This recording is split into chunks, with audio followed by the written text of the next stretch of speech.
Hey everybody. So this is it. I'm the last talk, which means that 5 minutes ago I finished my presentation. That's great. Thanks for giving me all that extra time. Okay, so I just want to thank Ulf and everyone here for the warm welcome, even though it's not so warm outside. And I've had a great time here, and in particular because I think your games are amazing. I haven't been able to play all of them, so after this I'm going to run out there and try to play every single game that's here, because I think so far the ones I've seen are incredible. So I think you guys all deserve a round of applause for how amazing you are. Yeah.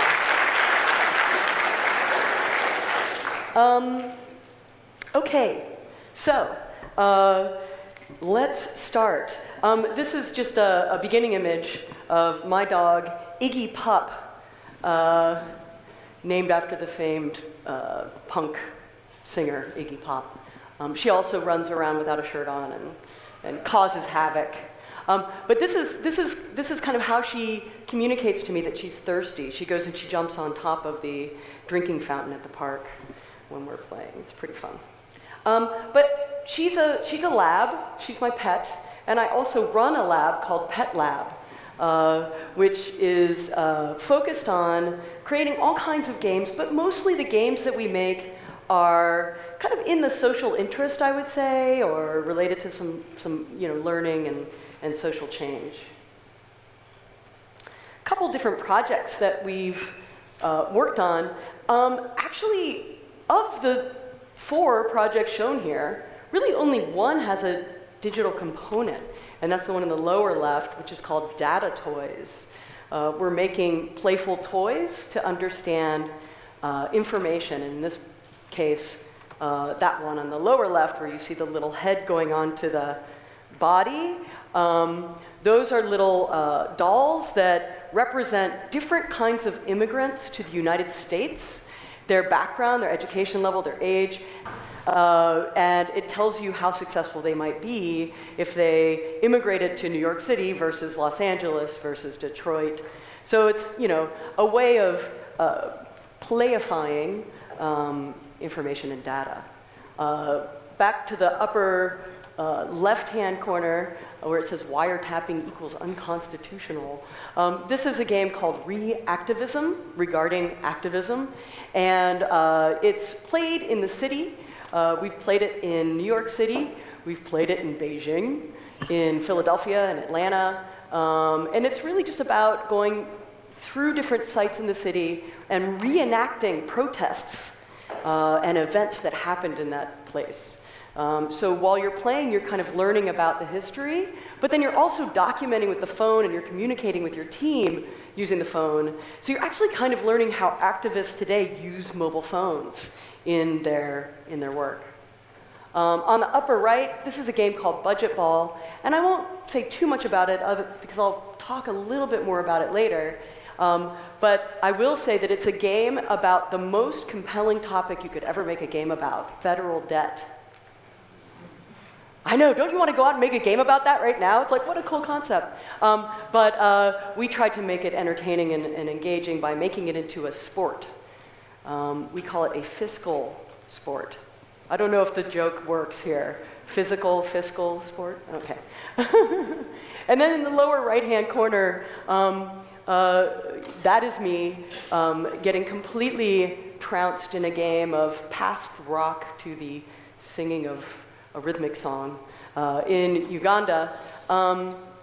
This is part of a project that we call Games for a New Climate, and we're working with the Red Cross and the International Red Cross Red Crescent on creating games for disaster preparedness. So a lot of these games, you can see, are not digital at all.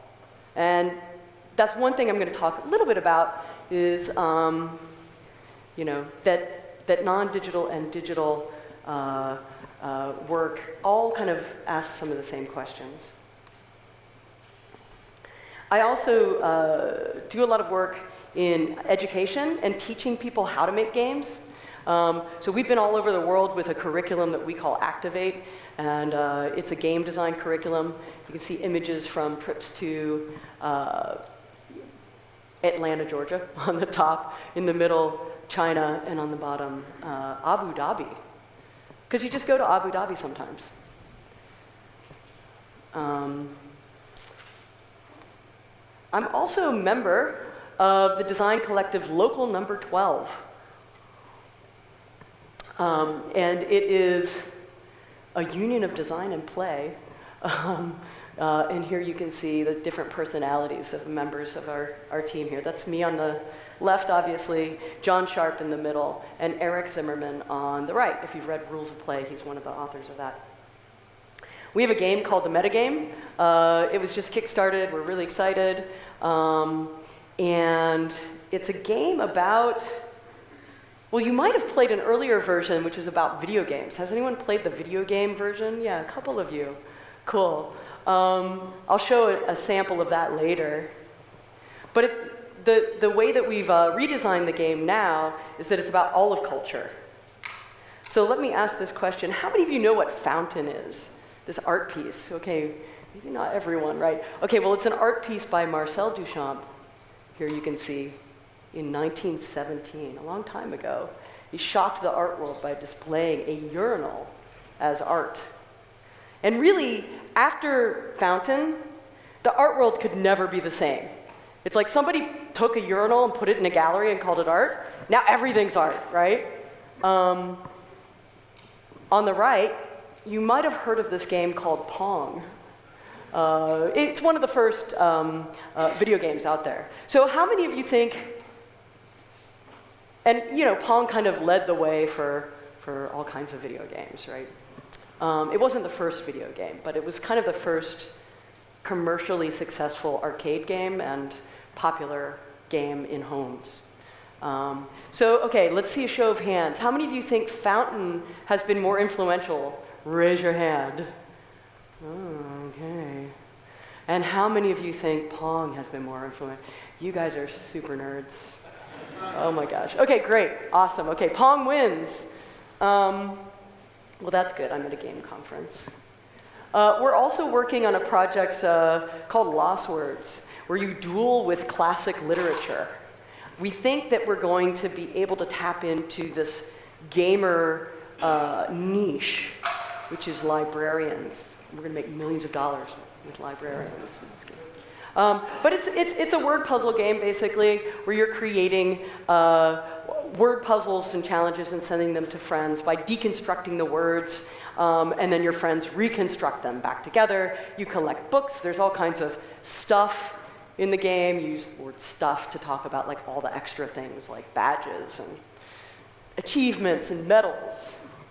But yes, that is a screenshot of that. When I get back next week, we're going to start alpha testing it. So it's fully functional, and we'll see if it's horrible.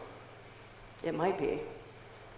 But that's our luxury as university professors. All three of us have day jobs. So if we completely fail, we hope we still have a paycheck.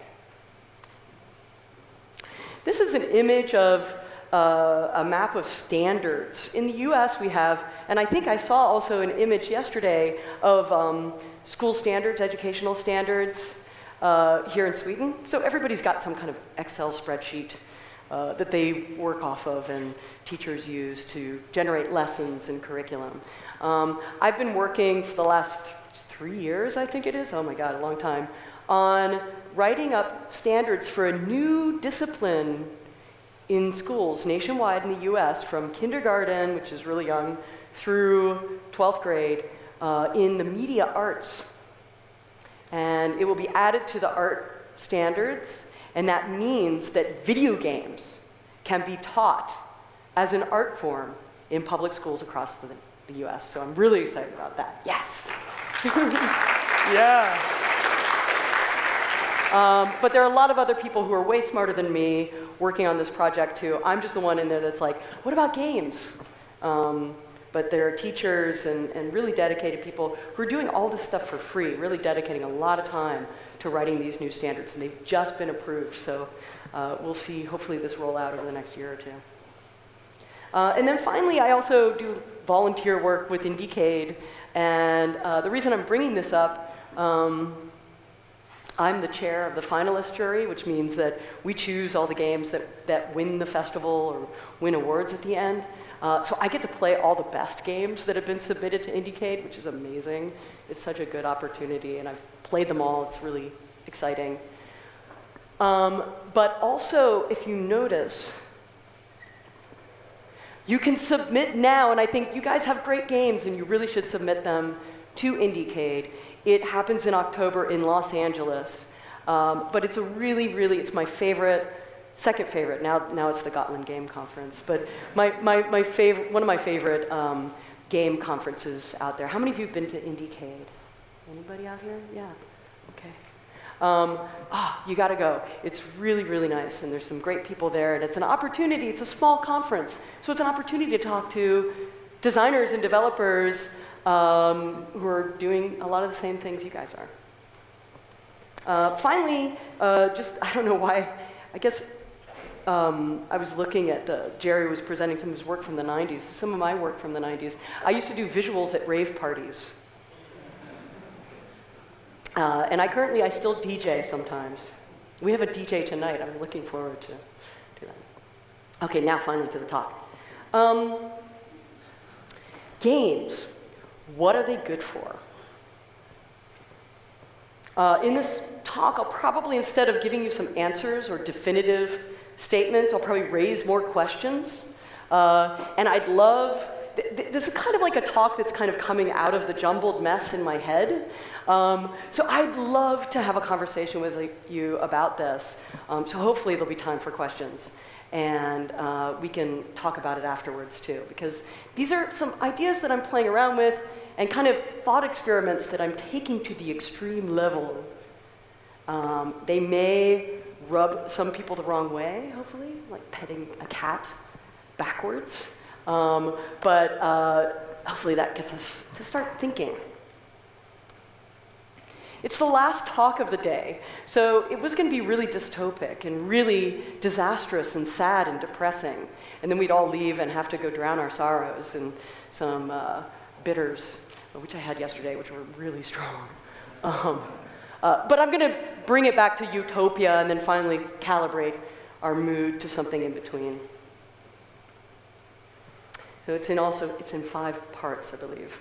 So part 1, serious games and the politics of play. As you know, I've been making serious games now for about 10 years and have thought a lot about what they mean, whether it's games for learning or games for social change.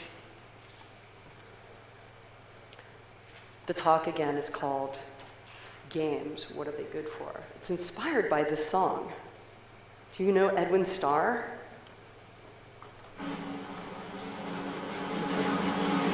It's gonna be loud.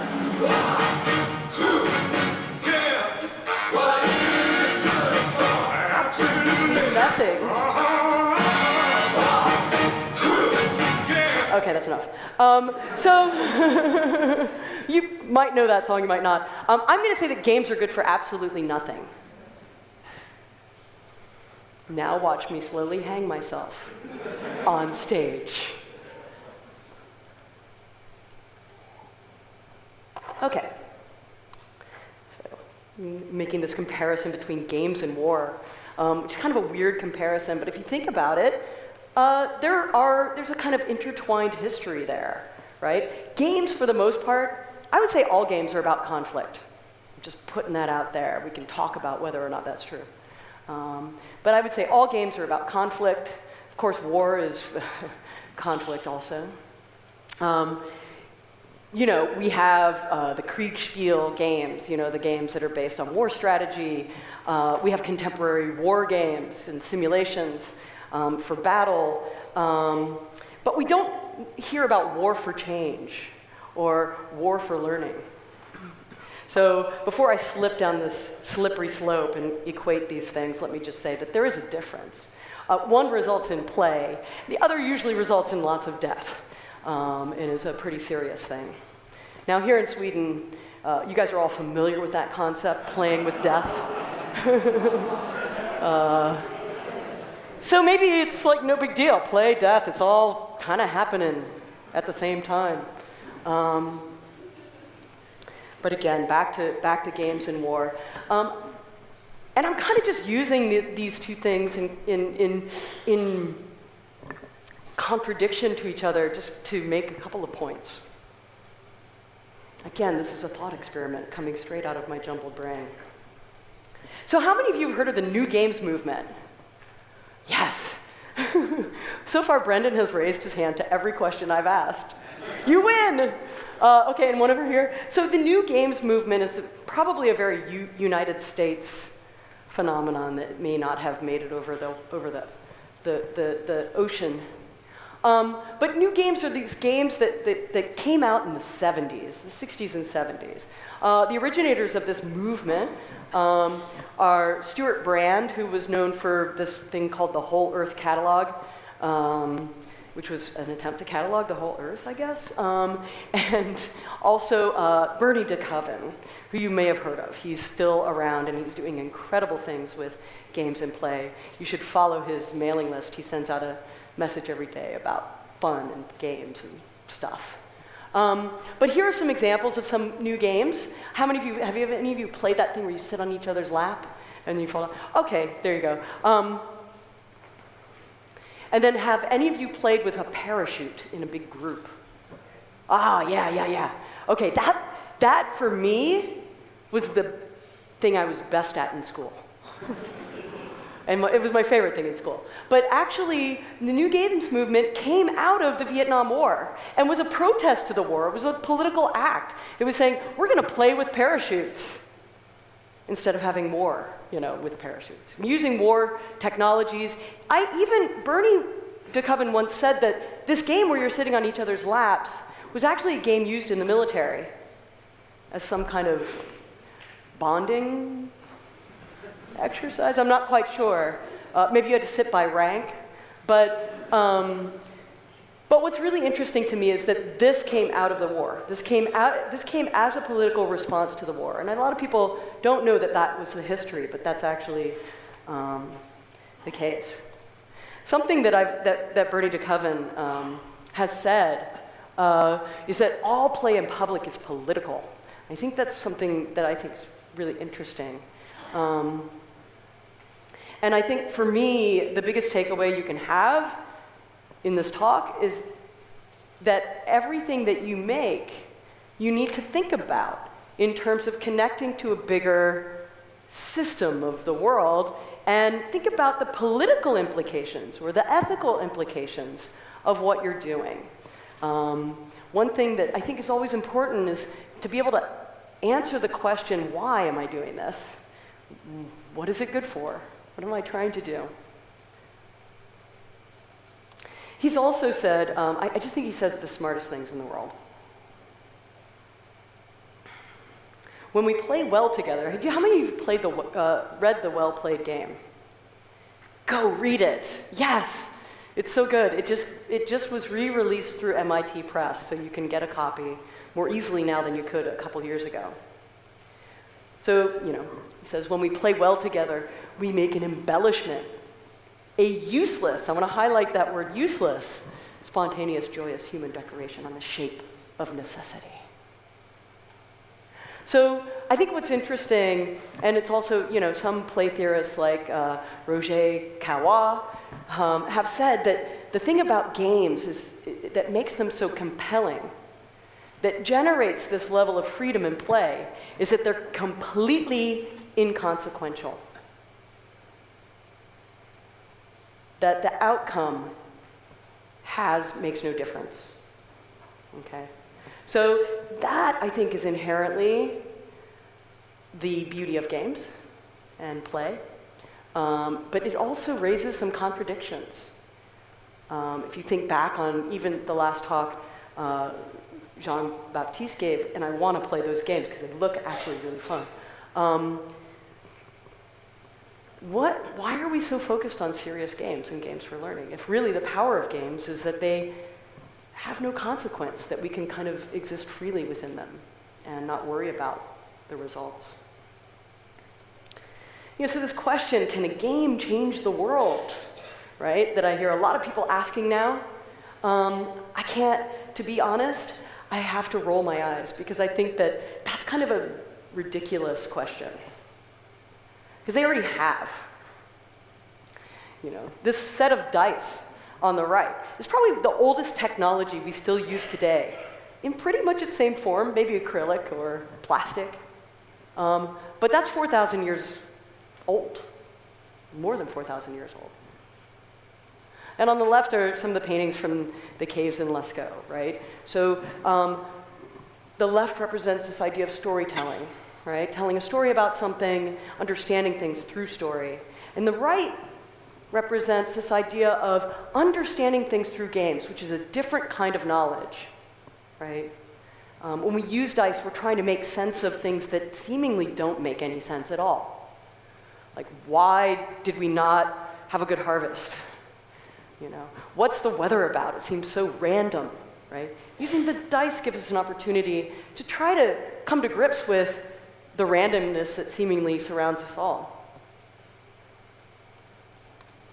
So here's the first question, and I'd love to talk further about this with you guys. So when we give play a purpose, meaning you're going to play this game and you're going to learn math or you're going to learn a history, does it cease being play? Is it no longer play? So I just like panda bears, so I put this image in. But here's the wild panda, right? Representing the real world, I guess.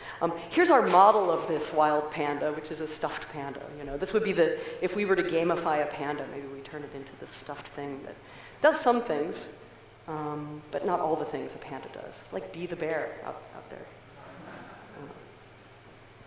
But when we make a game, are we doing that? Are we taking the wildness out of the game?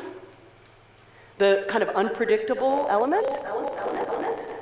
Are we kind of coddling the player who has this wild, amazing potential, but we're kind of constraining them and fooling them into thinking that the world is a certain way? I love this image. These are actually panda researchers in China, dressed up in big panda suits. And apparently the baby pandas think that they're actual pandas.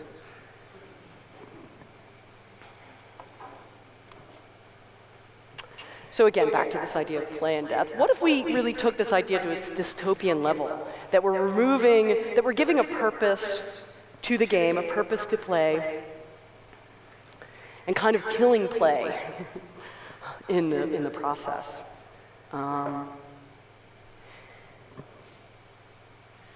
Do we get this game? Right? I mean, okay, yeah, that's pretty extreme, right? If we actually took away, created such a purpose to the game and took away the sort of inconsequentiality that the consequences are death, right? The Hunger Games. I don't think so, but I'm just provoking some questions. One of the things that I think is pretty interesting is Mackenzie Wark, who wrote a book called Gamer Theory, which is now several years old, but it's actually a really interesting book. And I would recommend it if you're interested in the more philosophical, heady meditations on games. But he opens the book with this quote, with this sentence, which I'm quoting. And he's talking about the contemporary world and games and video games and this idea of gamification, really, before actually the term gamification was popular. So he's describing that we're turning work into a game space. We're measuring outcomes and feedback, and we've turned, play has become everything to which it was opposed. Right? Don't worry, I'm going to spend a little more time on this. So he goes on to say, the utopian dream of liberating play from the game, meaning let's play at work, right? Have you heard those kind of ideas like work should feel like play? Right, that kind of idea, which is a fairly new contemporary idea, I would say post-60s, opened the way for the extension of game space into aspects of everyday life. So that idea of kind of separating these elements and, again, taking play out and kind of connecting it to everyday life, game, like working or learning or political action, tends to backfire on us, right? And it turns play into something that it was opposed to. It hurts my brain too. So hopefully some of this is sinking in. And again, we can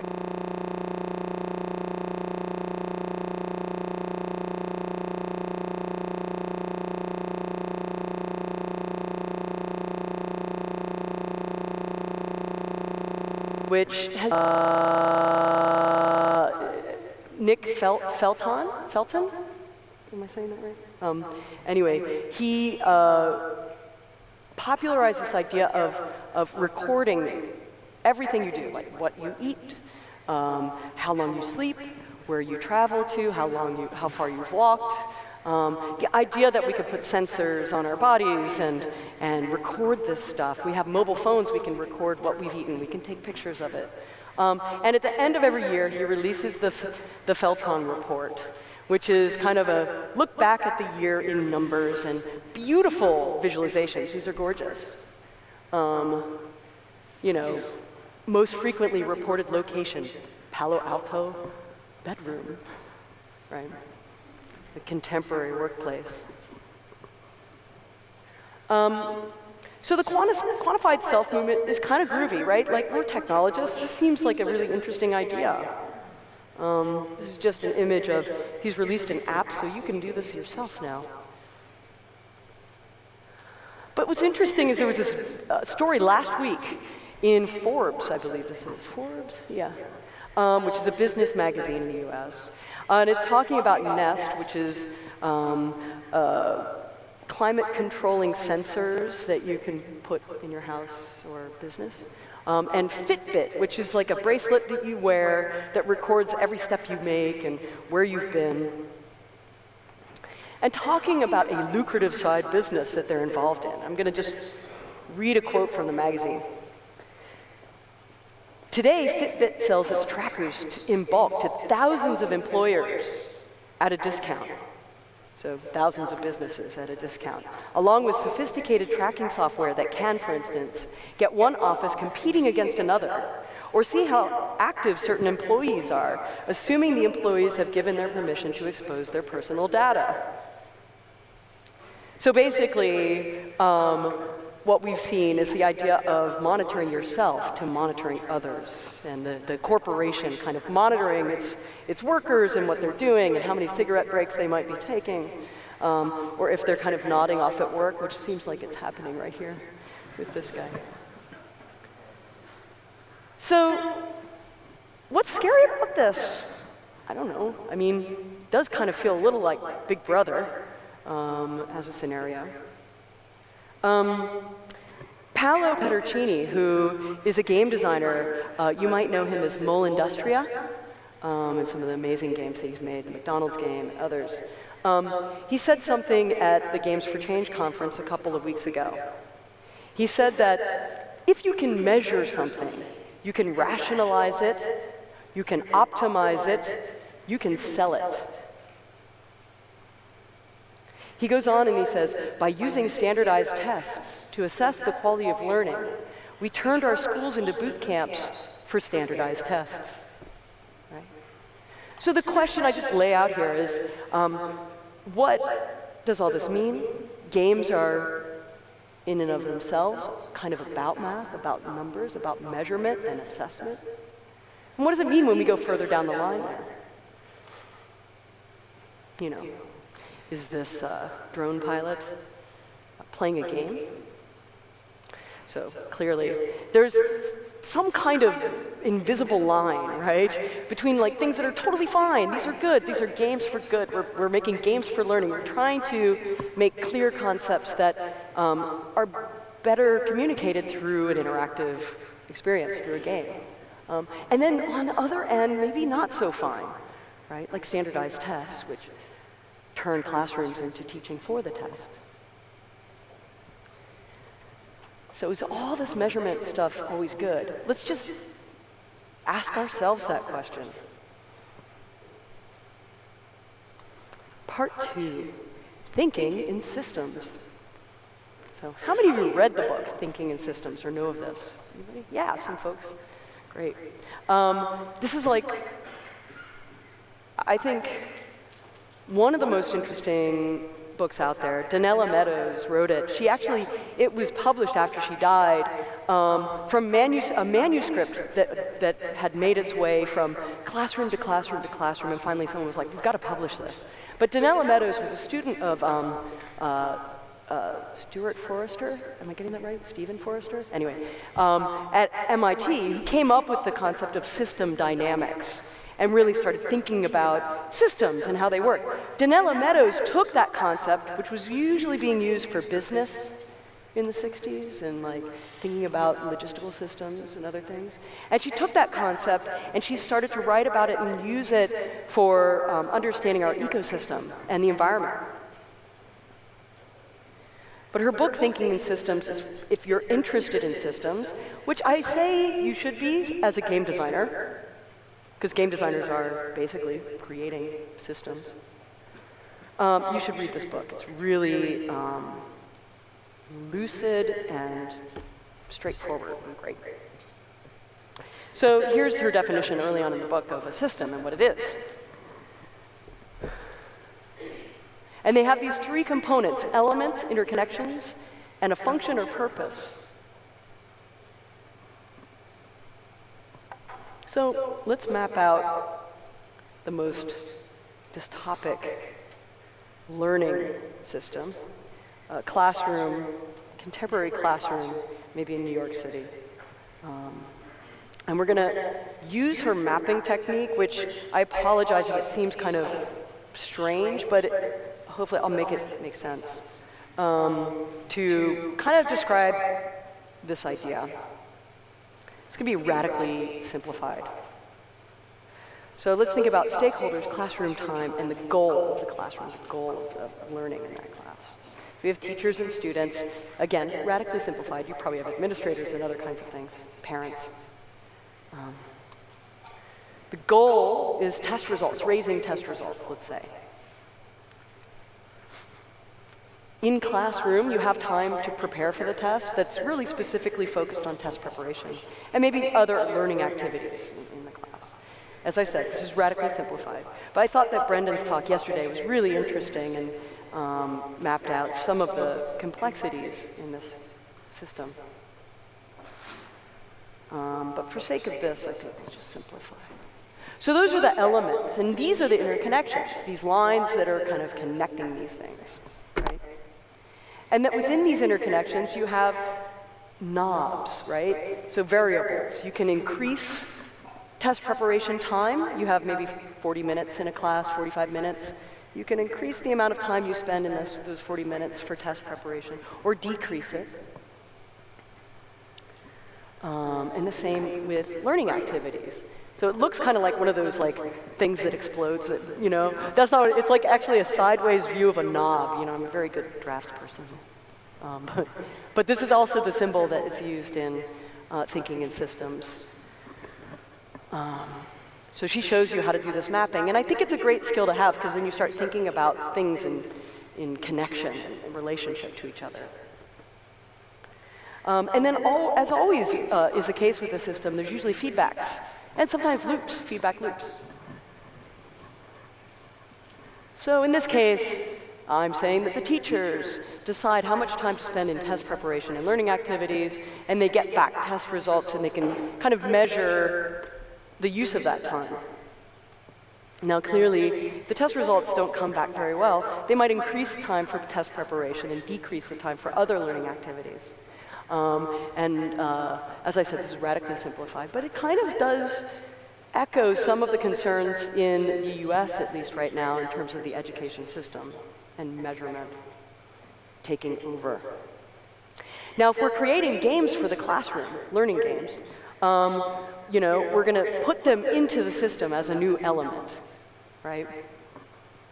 And maybe some time then is kind of spent on games, but what kind of games are they? Well, I would say probably those games, if more time is spent on test preparation, the games selected for the classroom would probably be more about preparing specifically for the test, right? What I thought was really inspiring, so the game, like what you're making, those games, they're not going to change the world. They're going to fit into a system that already exists, and they're going to be pulled by that system, whether it's a market for educational games or something else. And Donella Meadows goes on to talk about how you change a system, because ultimately this may not be the best system for learning. Maybe it's an antiquated system. It's like 19th century model where everyone's teaching to the test and everybody needs to be at the same level and kind of the same. So Meadows goes on to say that the thing that has the least impact on a system is adding a new element to the system or changing an element in the system. So I'm sorry to say that making a game is not going to change the system and not going to change the world. But if we can do something, so it's basically like this idea, right? I don't know if you've ever seen the show Portlandia. It's like one of my favorites. It's so funny. But they have a skit called Put a Bird on It, right? So it's kind of like when you put the game in the classroom, you're like, put a game on it. But still, it's the same old classroom, right? It's the same old lamp that you got at the thrift store, and you just put a bird on it and raise the price tag.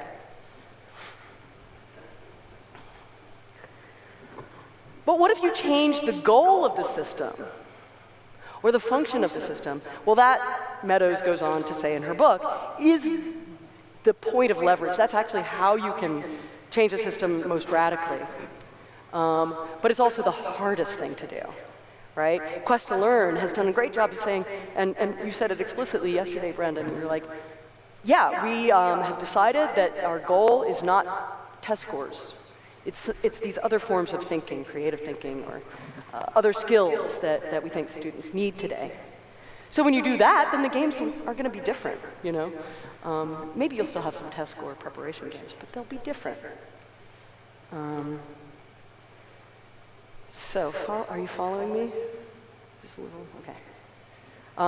And I haven't mapped out the rest of the system. We can do that later tonight on a napkin.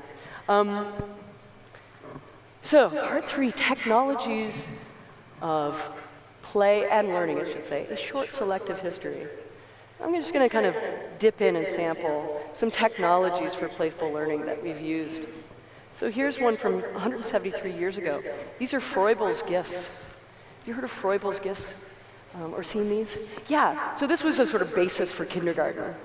This idea of these very Bauhausian, it feels like, you know, kind of formal elements, like balls made of yarn connected, or blocks that are kind of abstract shapes that you can construct and put together.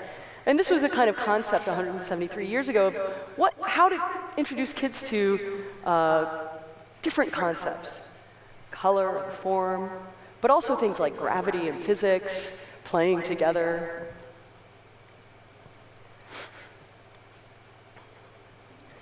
Technology for playful learning 30 years ago. Well, this is the one I spent the most time with. The Atari 400, which is where I made my first games 30 years ago. They were text-based adventures. But one of the things that when you had one of these old computers, you had to do in order to get new games on it, was actually get a cartridge that you could plug in called BASIC, or if you had a Commodore or something like that, you might have had BASIC already. And then you would get these magazines, like Byte, and it would, in the magazine, have the code. And you would transcribe painstakingly with this terrible bubble keyboard that you'd get blisters, bleeding fingers, transcribing John Romero's latest game, or whatever it might be, right? And pressing play, and then you realize it's not going to work because you're missing a semicolon or something. But that's kind of what, that's kind of how you played games back in the day. There were also cartridges, but if you wanted to play some of the more interesting stuff out there, some more indie stuff out there, you would have to type it in.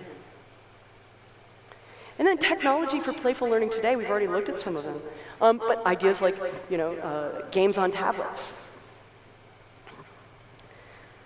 that teach a variety of different things. And kids are super drawn, right, to tablets and games and technologies. So you kind of see the progression, right? Kind of this open-ended play, then in the middle, this sort of awkward struggle with technology.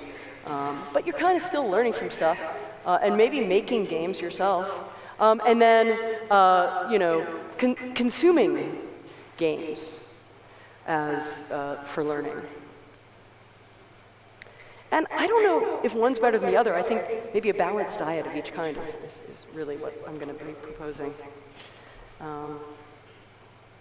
But I would say that a lot of the games for learning out there, and maybe probably not all of them, are kind of related to this idea of books for learning, where they're kind of textbooks for learning, or we're bookifying learning. But the idea that you can put the learning into a game as a pellet, right, that gets like put into someone's brain. All the information is there.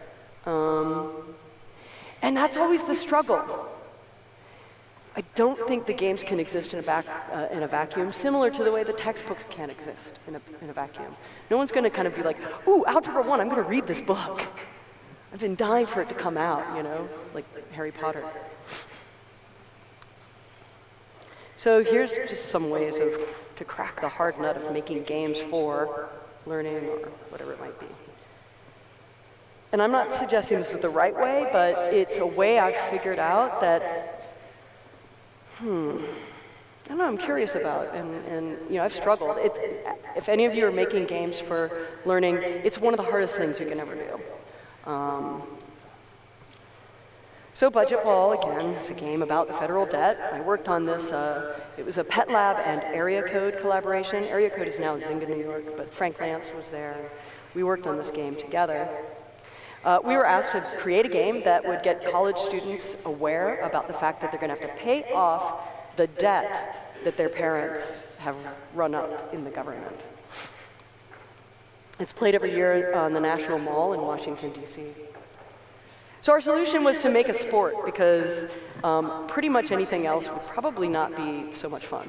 So we made an intramural sport. We're thinking these are going to be played at colleges. Let's just make a sport like Ultimate Frisbee. Have a tournament structure and have the final game on the mall against members of the White House and Congressional Budget Office. And that's what we do. College students have won every year. And it's kind of a traditional sport where you're trying to get goals and pass things down the field, and you've got two teams. But then we added this layer to the game where you have these power-ups that you can purchase with budget bucks, right? So this power-up costs 8 budget bucks to add a defensive player, so you can add members to your team. Clearly, that'll result in a better score. But to pay off that debt that you're going into, because you start out at 0 sum, now you're $8 in debt, you've got to take some sacrifices. This is one of the sacrifices. There are multiple ones in the game, and the teams, in between periods of playing the sport, make decisions about the power-ups and sacrifices they're going to take. So in this case, you have to hold the egg, lose a player if it touches the ground. That's a sacrifice. It kind of hampers your ability to play well. The thing is, it's a game for learning about the federal debt, but we didn't talk about Medicare and Medicaid, which are public programs in the US that are blamed for a lot of the debt, or the defense spending budget. We didn't talk about the facts. We didn't even talk about the figures, the numbers. What we really were talking about in the game was feeling what it feels like to go into debt. It feels great. I love spending money I don't have. I can do so much more than with the money I do have, or lack of money. But then in order to balance the budget, you have to take sacrifices, and it doesn't feel so good. So we were really just trying to model the core mechanic and the feeling of going into debt. And so, oh, that slide's funny, but it said gamification back there. And when we talk about gamifying something, especially for learning, oftentimes what we're ending up with are dominant strategies. And I think that's one of the problems with games for change or games for learning, is that you end up with one right answer, right? There aren't multiple right answers. But in chess, after the first couple moves, you can go completely off book or off track, right? And there are multiple ways to win that game. That's the beauty of games, I think, in a lot of ways, like deep games, strategic games. So this is a common pitfall I think we fall into. And once we know the dominant strategy, it's not fun to play anymore. We know the answers. So the only thing that worked with budget ball, and a lot of things don't work with budget ball, but the thing that worked, at least, is that there were different strategies you could take. You could go into a budget surplus in the beginning by taking sacrifices early on.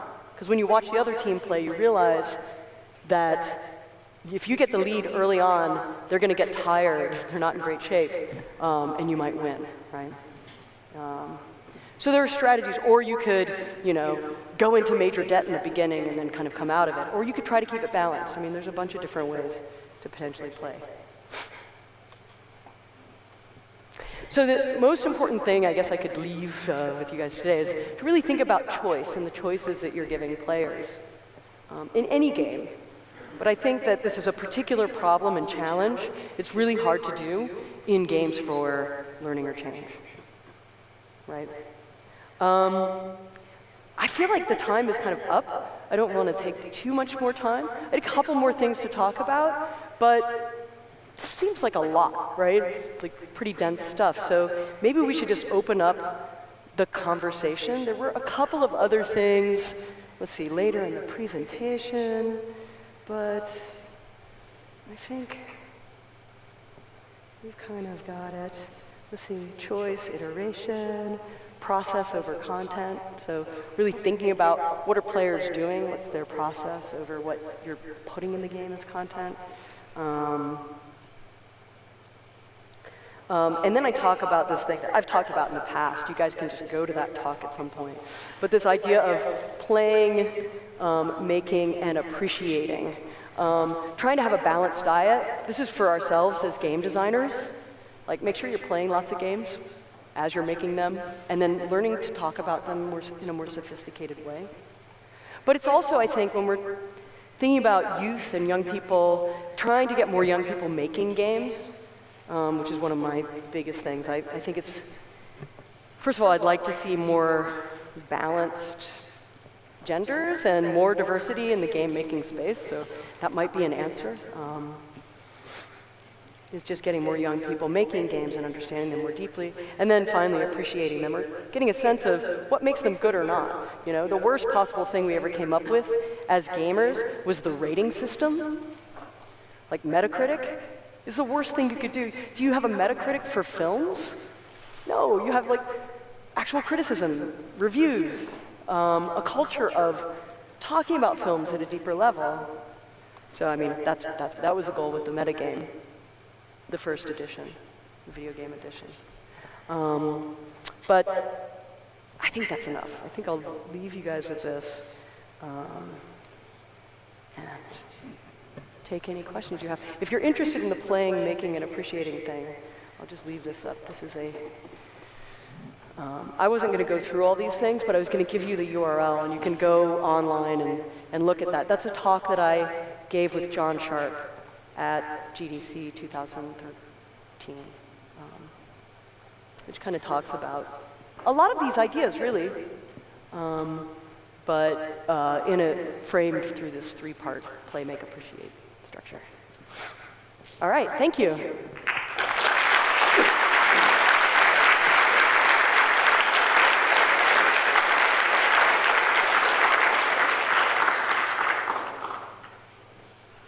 Are there questions or thoughts? Am I saying that games for learning are terrible? No. But I do think we have to be more reflective and not such big cheerleaders. Let's be snobs. Let's be more critical. Yeah. I have one question. Yeah. You mentioned that you would like to see more balance in the genders making video games. I don't know about the statistics regarding that, but if it's unbalanced, I guess it's more males. Why is it like that, do you think? Yeah, I gave a talk at GGC this year in the One Reason to Be, which is about a reason to be a female game designer, right? Trying to create proactive conversations around getting more women involved in game design. And it is unbalanced. That's, I think, pretty obvious, especially when you go to a conference like the Game Developers Conference, and you just open your eyes. Assuming everyone is presenting their gender, you know, in a way that you can see. So I think it's unbalanced because I think that it's a feedback loop. Like if you look at the system of game making, traditionally more guys were involved in game making. You have, especially in the early days of games, but you have exceptions like Roberta Williams, who made Centipede and a bunch of other great games. But you know, if games are made by men, maybe men appreciate those games more. I don't know. That could be part of it, like a feedback loop. A lot of it is like, you know, why are there more male directors in film than female directors in film? Part of it is just like men tend to hire men, which has been shown in studies of bias. And I think also games are largely described as a technical field, and more technical fields are male-dominated. So one of the reasons I was really excited about making the curricular standards for media arts is that it fits inside the art classes, not the computer science classes or math classes. It fits inside art, and I think that if we look at games as an art form and not as a technical thing, then I think we can really maybe reframe how games are perceived. I have, you know, my experience, at least in the art world, you know, through a partner of mine, is that there are a lot of women making art. You go to art conferences, you see more of a balance, and I think, you know, just maybe it's a more open kind of environment for women. I think it's changing, though. It's getting better, maybe. Not fast enough, but I think it's getting a little better. Other questions or thoughts?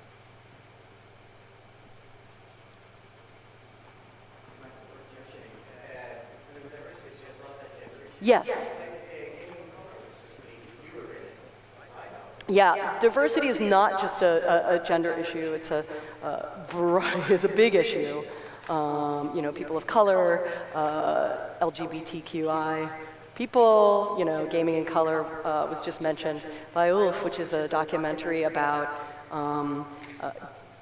queer and gay gamers and game developers. So I haven't watched it. I can't watch myself on.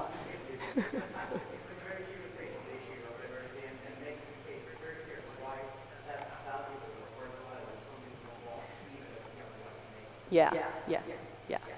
And you know, what's interesting to me is that, you know, if you've played any Twine games by Porpentine or, you know, Merritt Kopas or other people, you've got this whole kind of like, Anna Anthropy obviously wrote Video Game Zinesters, which is also a great book. You've got this movement led by trans women, you know, and where in history, in media, or art, do we see these movements being led by, you know, a movement led by trans women? So there is some really special, exciting stuff happening in games right now. It's an exciting time, but I still think more inclusion is always better.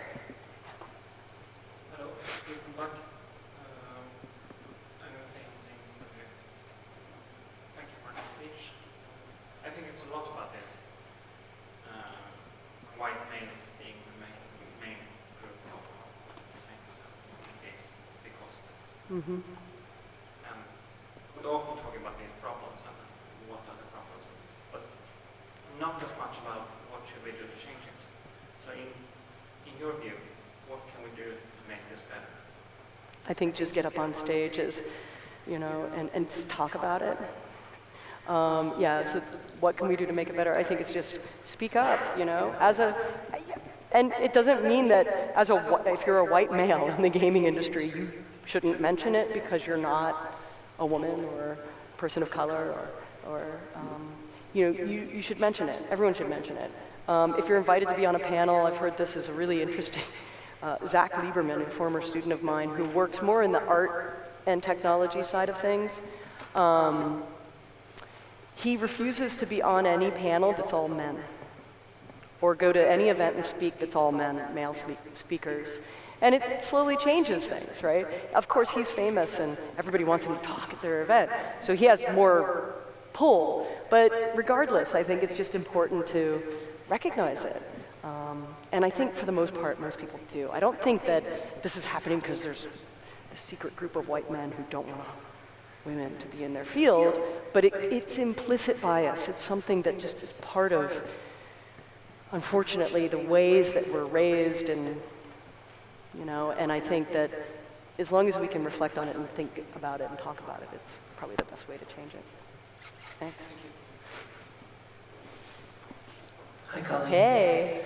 No, I'm really happy that you're bringing this up. I've been talking a lot about this lately with people, and as far as like the things that we can do, and like you were saying, I think like conferences, stuff like that, I do a lot for a convention back home, and a big thing is gender parity, and making sure, and when we thought more about that, it kind of comes down to this singular point, which is both applicable there, but it also just kind of day to day as we work in the industry, which is really just taking this kind of mindful moment when an opportunity comes up. You're looking for members for a team, and we talk about, okay, if there's 100 people out there that can do a certain thing, and 3 of them are women, and you're trying to fill a single role.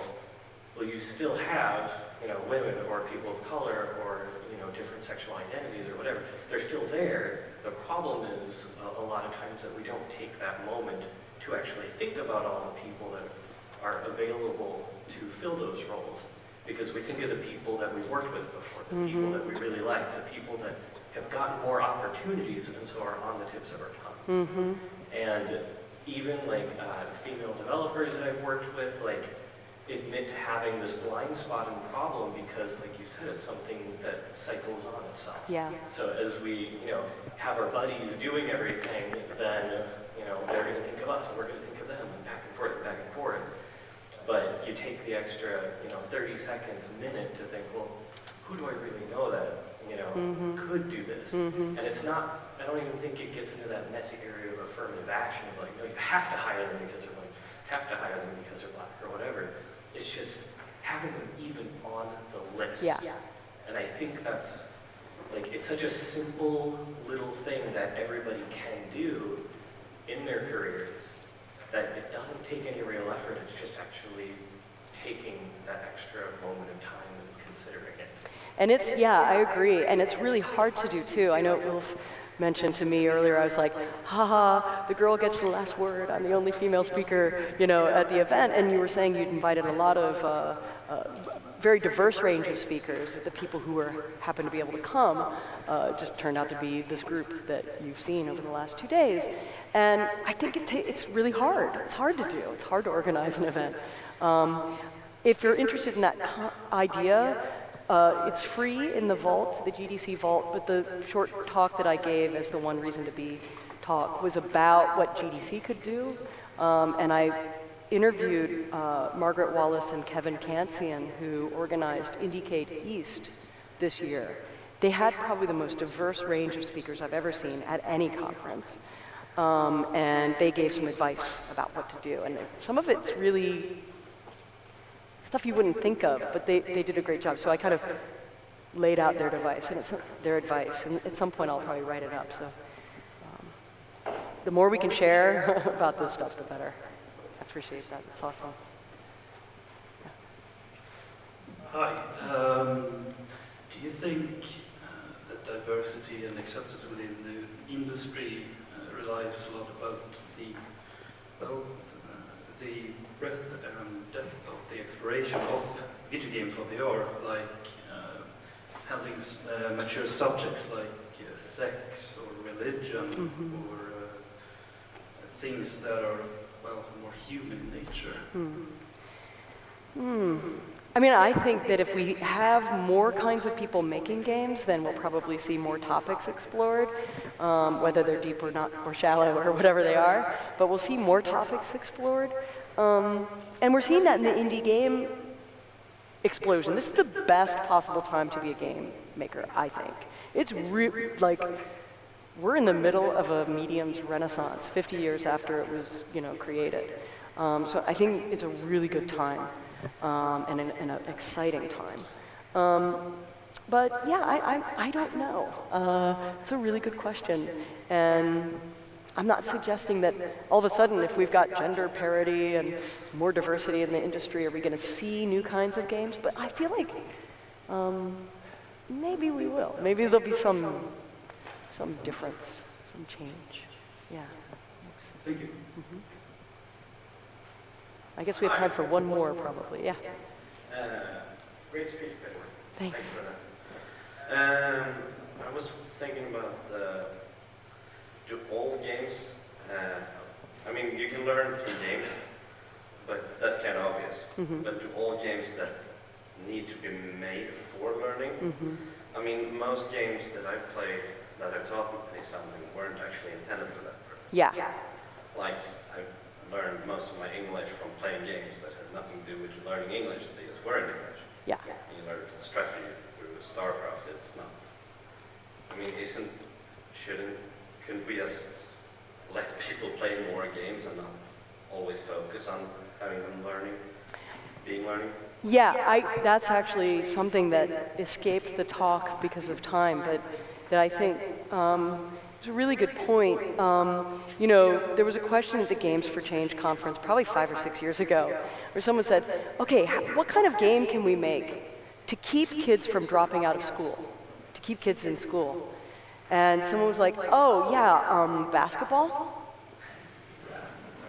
Or just any game. Right, so sometimes the answers aren't in making a new game and applying it to a situation. As you saw with the system map, as soon as you put a new game in a system that's already behaving in a certain way, you may not change the behavior of that system. But games exist that are changing the behavior of that system, It's like chess club, basketball, football, I do agree. I think I learned most of what I needed to learn about being a good person by playing sports, and at the end, having to, after you've been defeated, shake hands with every player on the other team and say, good game. And I think, that's why I said games have already changed the world. They're just a deep part of culture, ancient. That's not to say that we shouldn't have games for learning. I think, though, that they're they fit a smaller space, and we're making them into too big of a deal right now, I feel like. After me, and I'm one of the most guilty people of it, being a booster for let's have more games for change, more games for learning. And, there's a bubble, there's a lot of funding out there. I want to step back and kind of ask questions about it, and ask about what our motivations are, and they're good. We should have them. Clearly, I think Jean-Baptiste's games